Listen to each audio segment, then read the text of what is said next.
Don't use this to manipulate men, because I'm going to teach you about how to make men hooked on you. And this works extremely well because it taps into not just the way he thinks, it taps into the core of his soul, into what all men want, frankly, what everyone wants. And this is why it makes them hooked on you. So listen close, all right?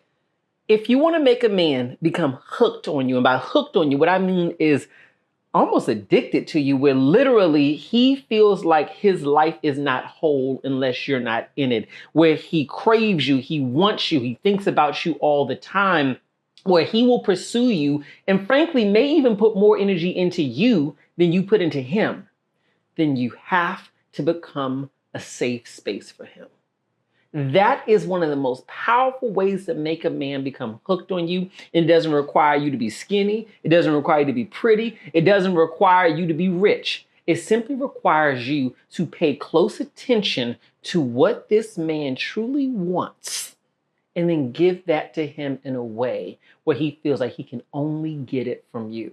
You make a man feel hooked on you by becoming a safe space for him to be able to be his full self, by being the person that he can come to and vent to when he wants to vent, by being the person that he can be extremely vulnerable with, by being the person where when he has good news, you're the first person that he wants to call, and when he has bad news, you're the first person he wants to call to be consoled. And the way that you get in this position in his life is through using your emotional intelligence very early on to basically kind of look at him and figure out what are the parts of his life that you can fill in the void within so that he can start to feel comfortable with you and understand that he can be safe with you, and then therefore he'll open up even more. I'll give you an example. A lot of you all like to date high value men, men who may make a good living, men who could potentially be a provider, men who are kind of handling their business in the world. And with these types of men, they usually have a lot of stress that comes with their life. They usually have a lot going on. They can usually be incredibly busy. And here's the thing, the more masculine the man and the more high value he may be, the less spaces he probably has in his life where he can be vulnerable and actually just open up and talk about his fears, his concerns, whatever it may be. So an easy way to make that kind of man feel safe is by simply being a space where he can be his full self with you in a way that he can't be with other people. And how you can get into that space is when you're first starting to get to know him. When you're first starting to get to know a guy, rather it's through when you're texting a bit. And remember, I don't recommend doing too much texting because I think that it's important that he values time with you rather than valuing time looking into a cell phone talking to you. But that's another topic for another time. But rather it's through when you're texting with him or when you're with him in person. You have to ask him questions that are going to pull him to open up. Very important. So some of those questions may be, tell me about your life. What does it look like to live in the life that you're in? What happens in your day-to-day life? Start gentle. He's gonna say, well, I get up, I go to work, I do this, I do that, I do the other. Okay, cool. What is the easiest part of your life? Like, what part of your life do you love the most? Oh, I love blah, blah, blah, blah, blah. Here's the clincher. What part of your life do you think that most people misinterpret? Like, what part of your life do you think everyone else thinks is so easy, but you know that it's probably the hardest part of your life? I would go there. Very early on, I would ask him questions that pulls out of him to talk about the parts of his life that are difficult. You need to know this information very early so that you can, A, know what you're dealing with, right? Because he may have a life that has a lot of difficulties in it that you don't want to deal with. You don't want that in your world. But he also may have a life where it's like, wow, I like this guy. I want to be around this guy. But he has some parts of his life that, frankly, he doesn't have a lot of emotional support within. He has parts of his life that he doesn't have people to vent to. He has parts of his life that he's afraid about, that he's unsure about. You have to talk to him very early on in the relationship or in the dating experience in a way that pulls him to share more about what he's dealing with in his life, good and bad. And when he talks to you about these things, you have to make sure that you are non-judgmental. You have to make sure that you're non-reactive. And you also have to make sure that you give him a positive response to whatever he shares. This is incredibly important because If he has a negative response from you in terms of when he shares something with you, like you're like, oh my God, that's horrible, he's going to feel judged. And then what will happen is he won't share more with you. And then it kind of shuts that door right there. And then you won't be a safe space for him. And therefore, you can't put together a dynamic where he's going to become hooked on you. So whatever he's sharing with you when you're asking these questions, be incredibly neutral and be very warm and be very positive. So if he tells you, probably the hardest part of my life is my relationship with my father. We don't get along very well, blah, blah, blah, blah, blah, blah, blah. Whatever it may be, Wow. Thank you for being so open with me about that. Like, how does that feel to be in a situation with your father, the person who helped bring you into this earth, where you don't get along with him at all? You want to ask him questions that honor what he's saying, but that pulls him to share more with you. And this goes for any subject. If you want to step into the space of being that emotional tether for him, that person is like that he can always come to whenever he needs support, whenever he needs affirmation, whenever he needs positivity, it requires you to exhibit a high level of emotional intelligence to not be reactive when he tells you information, because he may end up sharing information with you at times that frankly you are going to want to react to. That's the thing about when you get someone to be vulnerable with you. You're not just going to get the good, soft, mushy stuff. You're also going to get some stuff that has some razors on it every now and again. You're going to hear about the mistakes they've made. You're going to hear about even some parts of their current life that you're like, wow, okay, okay, it's not horrible, but dang, wow, okay.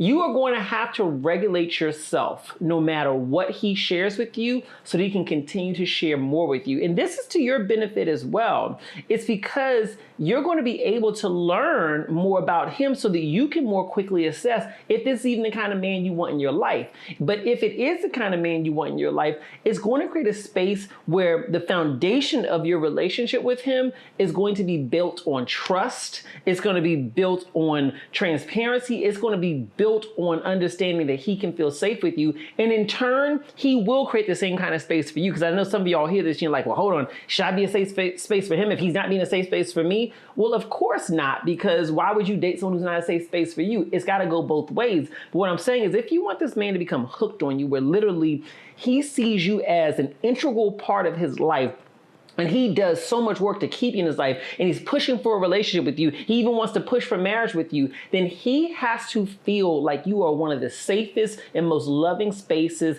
on this earth for him. And that goes into the next part of how to make this man hooked on you. You have got to become an escape for him. Become an escape for him. What I mean by that is this. When he's going through his day and he picks up that phone to call you up to be like, hey, just checking on him, have my lunch, just checking on you, how you doing, or whatever it may be, comes by to see you, whatever it may be. When he's around you, he needs to feel like he's at Disneyland. He needs to feel like he's in paradise. It needs to be all positivity. That's why I tell you, for you, when it comes to venting about the day-to-day stuff that's going on in your life, you need to have a good best friend or a good somebody else to vent to. You should not be venting to that man all the time about the stuff that's going on in your life, the bad stuff, all that kind of stuff. You should not be doing that until y'all are more close to being in a relationship and that space is opened up there. And I know you may say, this seems imbalanced. You're telling me I should be the space for him to vent to, but I should not vent to him. Kinda. Remember, you're trying to make sure that he feels almost addicted to you. You're trying to make sure that he feels deeply connected to you. And what you have to recognize is that in any relationship, it's never going to be 50-50. It's always going to be one person who wants the other more than the other person wants them. It's always going to be one person who may be a little bit more emotionally vulnerable than the other person. It just is what it is. It's just the reality that we deal with. And with masculine energy, they don't perform really well. And being, especially early on in the dating experience, they don't perform really well with being the person that you are constantly going to about what's going on in your life, the bad stuff, the venting and all that kind of stuff. It just doesn't give them what they want. They want their feminine energy partner to be an escape for them. They want their feminine energy partner to be a positive part of their life. They want their feminine energy partner to be almost a stress-free part of their world. So when you're bringing all that to him, you really are going against sort of the natural order of how masculine and feminine energy relate to each other. And that can push a lot of men away because it just doesn't create a very comfortable dynamic. And some of y'all have done this and you know exactly what I'm talking about. So when it comes to dealing with your masculine energy partner and you're being that safe space for him and you're being that space for him to come to about whatever it is that he's going through in his world, you also have to recognize that you've got to be an escape for him. And by being an escape, like I said, when he's around you, he's got to feel amazing. You have to talk to him in a way that's positive. You need to uplift him. You need to, whenever he asks you what's going on in your world, I'm doing amazing. Things are going incredible, blah, blah, blah. He needs to feel like, dang, what is happening in her life that is so amazing, that makes her world so beautiful? And how can I be a part of that? He needs to feel like being connected to you is being connected to another universe where things are always happier, prettier, more stress-free. When he's in your environment, he needs to feel like he is away from all the worries of the world. That's why I say never let a man into your house if that house is not clean. I don't care if you got to throw everything under the bed and in a closet. When he comes into your house, that house needs to be clean and it needs to be smelling good. It's no opening the doors. I'm like, oh, I'm sorry, my housekeeper didn't come today. Oh, I'm sorry, I was so busy. Girl, no.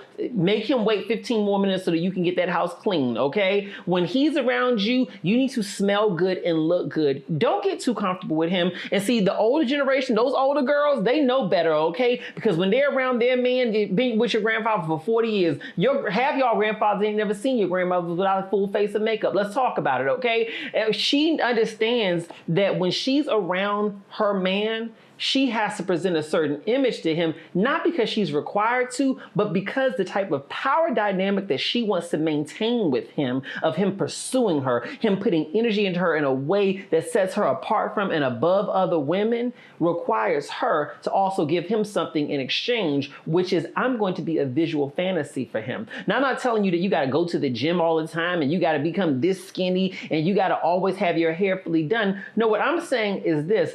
Find a way that even when you're around him and you're not feeling your best, not looking your best, find a way to still look good within that particular environment. So what I mean, like, is let's say he comes by your house and, you know, it's nighttime. You're just wearing kind of your house clothes. Girl, don't put on that long shirt that don't look cute. Go and buy yourself some little nice at-home clothes that are real cute so that when he's over, you can wear that kind of stuff around him where it looks kind of casual and not intentional, but on the same page, it's really cute. Make sure that when he's with you, girl, put some perfume on your neck.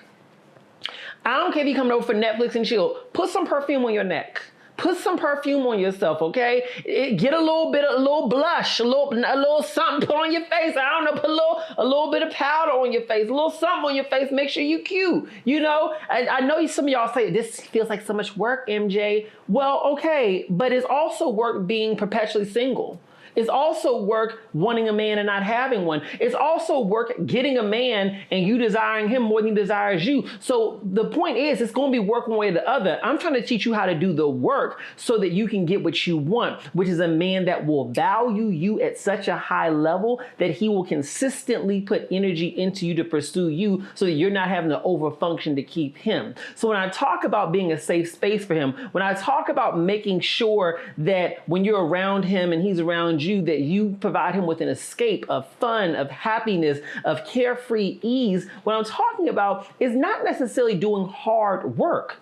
Because if it feels like it's hard work to do what I'm telling you with a particular man, that man is probably not the one for you. The kind of man that you need to be doing this for are the kind of men who've already shown themselves to be so special and so exceptional that this is the kind of man that you know you want in your life and in your world. And therefore, you're willing to do these things so that he can truly see you through your full light, not see you through all the bad parts of your life, not see you through your trauma, not see you through the lens of all these other things that may kind of repel men away. Once you all get locked in and you're deeply in a relationship, certainly he can see you sometimes where your hair ain't done. Certainly sometimes he's going to be able to hear about that bad day and whatever's going on in your world. But the thing is this, you have to understand the psyche of men and what they want most, especially masculine energy men, is they want a safe space where they can be their full self and feel loved as they are. And if you can do that, I promise you,